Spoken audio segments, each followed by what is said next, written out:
How's it going, guys? We're here. We're going to be making some sparkling water today at home, and it's free. And I'm saying, woo!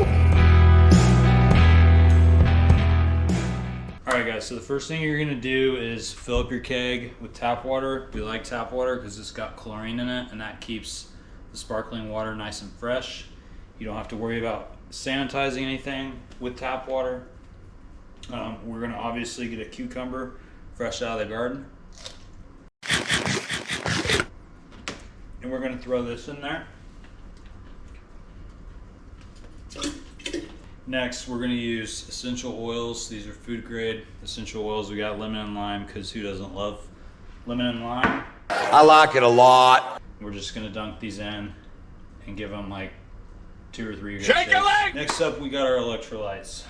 I put these in, you don't need to. I don't measure. I do like a 1/4 teaspoon calcium chloride, some good quality sea salt. Shout out HEB, gypsum for some sulfates. And then we got just a very small amount of Epsom salts. Do not use a lot of this or you'll poop a lot. This is how much we got. So we've got a 5-gallon batch, and that's how much salts we're adding. It's literally not even 5 milliliters worth. We're gonna dump that in, get our lid, put it on. If you shake it more than twice, you're playing with it.